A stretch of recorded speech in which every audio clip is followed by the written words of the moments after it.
আমাৰ অসমীয়া মুছলিম মানুহখিনিৰ মাজত বহুদিন ধৰি এটা ইচ্ছা আছিলে যে আমি জলহা আমি ছয়দ এই ধৰণে পৰিচয় হ'ব লাগে।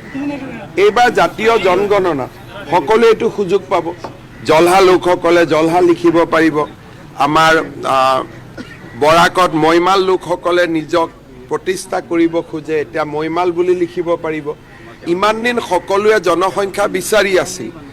লোকসভা নিৰ্বাচনৰ সময়ত কৰিমগঞ্জত মোৰ আটাইতকৈ ডাঙৰ প্ৰতিশ্ৰুতিটো আছিল যে মৈমাল লোকসকলৰ এটা চেঞ্চাছ হ'ব। এই জাতীয় জনগণনাৰ ফলত যিবিলাক জাতিয়ে নিজৰ পৰিচয় দিব খুজিছিল তেওঁলোকে পৰিচয় দিয়াৰ সুযোগ পাব। আমাৰ অসমীয়া মুছলিম মানুহখিনিৰ মাজত বহুদিন ধৰি এটা ইচ্ছা আছিলে যে আমি জলহা আমি ছয়দ এই ধৰণে পৰিচয় হ'ব লাগে। এইবাৰ জাতীয় জনগণনা সকলোৱে এইটো সুযোগ পাব। জলহা লোকসকলে জলহা লিখিব পাৰিব। আমাৰ বৰাকত মৈমাল লোকসকলে নিজক প্ৰতিষ্ঠা কৰিব খোজে, এতিয়া মৈমাল বুলি লিখিব পাৰিব। ইমান দিন সকলোৱে জনসংখ্যা বিচাৰি আছিল। লোকসভা নিৰ্বাচনৰ সময়ত কৰিমগঞ্জত মোৰ আটাইতকৈ ডাঙৰ প্ৰতিশ্ৰুতিটো আছিল যে মৈমাল লোকসকলৰ এটা চেঞ্চাছ হ'ব। এই জাতীয় জনগণনাৰ ফলত যিবিলাক জাতিয়ে নিজৰ পৰিচয় দিব খুজিছিল তেওঁলোকে পৰিচয় দিয়াৰ সুযোগ পাব।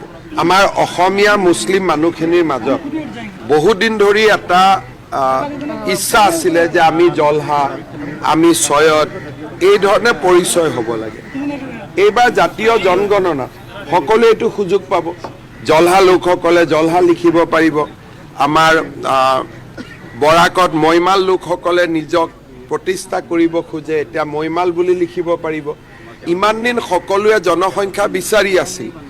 লোকসভা নিৰ্বাচনৰ সময়ত কৰিমগঞ্জত মোৰ আটাইতকৈ ডাঙৰ প্ৰতিশ্ৰুতিটো আছিল যে মৈমাল লোকসকলৰ এটা চেঞ্চাছ হ'ব। এই জাতীয় জনগণনাৰ ফলত যিবিলাক জাতিয়ে নিজৰ পৰিচয় দিব খুজিছিল তেওঁলোকে পৰিচয় দিয়াৰ সুযোগ পাব। আমাৰ অসমীয়া মুছলিম মানুহখিনিৰ মাজত বহুদিন ধৰি এটা ইচ্ছা আছিলে যে আমি জলহা আমি ছয়দ এই ধৰণে পৰিচয় হ'ব লাগে। এইবাৰ জাতীয় জনগণনা সকলোৱে এইটো সুযোগ পাব। জলহা লোকসকলে জলহা লিখিব পাৰিব। আমাৰ বৰাকত মৈমাল লোকসকলে নিজক প্ৰতিষ্ঠা কৰিব খোজে, এতিয়া মৈমাল বুলি লিখিব পাৰিব। ইমান দিন সকলোৱে জনসংখ্যা বিচাৰি আছিল। লোকসভা নিৰ্বাচনৰ সময়ত কৰিমগঞ্জত মোৰ আটাইতকৈ ডাঙৰ প্ৰতিশ্ৰুতিটো আছিল যে মৈমাল লোকসকলৰ এটা চেঞ্চাছ হ'ব।